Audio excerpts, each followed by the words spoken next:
And welcome back to the channel. आज मैं आपको एक छोटी सी स्टोरी सुनाऊंगी from my own life. And honestly अगर आपने कभी भी किसी भी तरह के फेलियर या डिसअपॉइंटमेंट को फेस किया है, आई जस्ट ट्रूली होप कि ये स्टोरी आपको इंस्पायर करके जाए। सो ये स्टोरी है मेरे कॉलेज डेज की। मैं किरोड़ीमल कॉलेज की स्टूडेंट थी और हमारे कॉलेज में वैसे तो इंटर्नशिप अपॉर्चुनिटीज थोड़ी बहुत आती थी, बट जो बगल के अच्छे वाले कॉमर्स के कॉलेजेस थे ना, हिंट हिंट एसआरसीसी टाइप्स, वो कॉलेजेस में जो इंटर्नशिप्स आती थी वो हमारे कॉलेज में नहीं मिलती थी। अब एक तो मेरा पहले से ही ड्रीम था कि मुझे एसआरसीसी में पढ़ना था, पर मुझे मिला किरोड़ीमल कॉलेज, तो पहले तो वो डिसअपॉइंटमेंट थी। उसके ऊपर से जो तरह की इंटर्नशिप्स मैं करना चाहती थी वो हमारे पास अवेलेबल नहीं थी।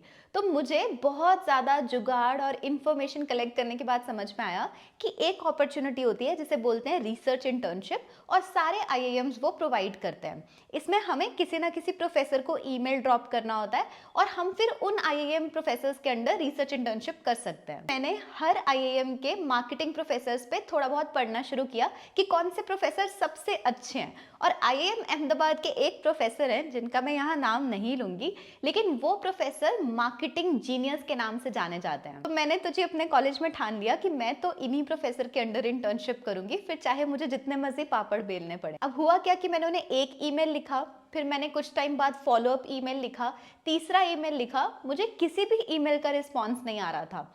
हार के मैंने उन्हें एक ईमेल ड्रॉप किया जहां मैंने उन्हें कहा कि सर मैंने बहुत कोशिश की है एंड मुझे क्योंकि कोई जवाब नहीं आया, मैं सिर्फ ये समझने की कोशिश कर रही हूँ कि मेरी एप्लीकेशन में कमी कहाँ है ताकि मैं अपने आप को इम्प्रूव कर पाऊँ। मुझे लगता है जब हम छोटे होते हैं ना, हमें कोई डर नहीं होता। लाइक मेरे में उस टाइम इतनी करेज थी, अभी भी है, लेकिन मुझे उस टाइम इतना था कि मैं जो मर्जी भेज सकती हूँ, किसी को भी भेज सकती हूँ। तो मुझे था कि वैसे भी कौन सा अपॉर्चुनिटी मिल रही है, कम से कम मैं उन्हें पूछूं तो सही कि मेरे में कमी है कहाँ। सो तब मुझे उन प्रोफेसर का रिप्लाई आता है और उन्होंने मुझे कहा कि आपकी एप्लीकेशन में ये कमी है कि मुझे आपके स्किल्स समझ नहीं आ रहे। जैसे मैंने अपनी एप्लीकेशन में कोई ना कोई कोर्स तो मेंशन किया हुआ था, लेकिन उस कोर्स से मैंने सीखा क्या, मैंने कौन से स्किल्स सीखे, वो मैंने मेंशन नहीं किया था। सो अच्छी बात है, मुझे उस ईमेल से सीखने को मिला कि कहाँ पे कमी थी। लेकिन जब आप कोई भी ऐसी ईमेल पढ़ते हो या जो चीज़ आप बहुत ज़्यादा दिल से चाहते होते हो और वो नहीं मिलती ना, तो बहुत डिसअपॉइंटमेंट फील होती है और डाउट्स बहुत सारे आने लगते हैं। जैसे मुझे याद है उस समय मुझे ये लगने लग गया कि जहाँ पे वो प्रोफेसर पढ़ाते हैं आईआईएम अहमदाबाद, इतने बड़े इंस्टीट्यूट का जो क्वालिटी क्राउड होगा, क्या मैं वहाँ कभी भी फिट हो पाऊंगी?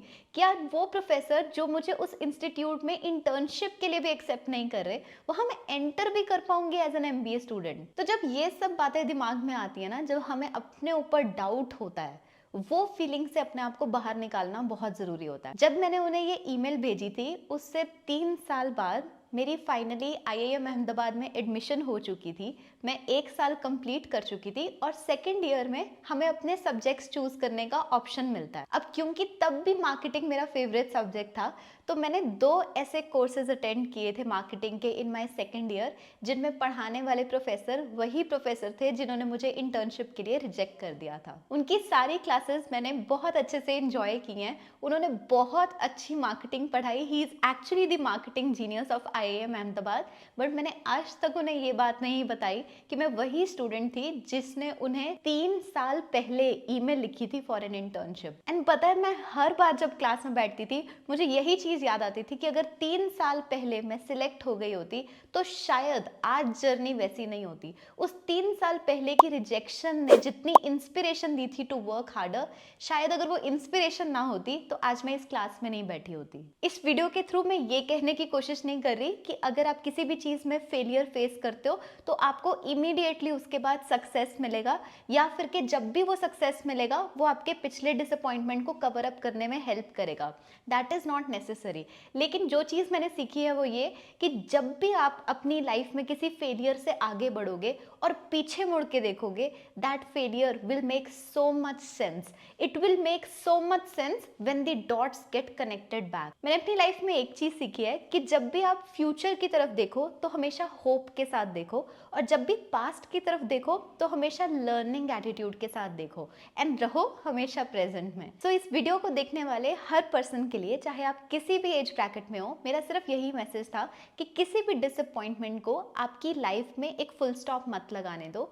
Everything passes. Whatever you're facing will pass, and when you look back, at it as if you're taking a lesson, you will realize that it all makes sense. So बस इस phase में जो ये difficulty वाला phase feel हो रहा है, just hold tight and let it pass. That is all I wanted to share in this video. I hope this story inspires you. Thank you so much for watching this video and have an amazing day.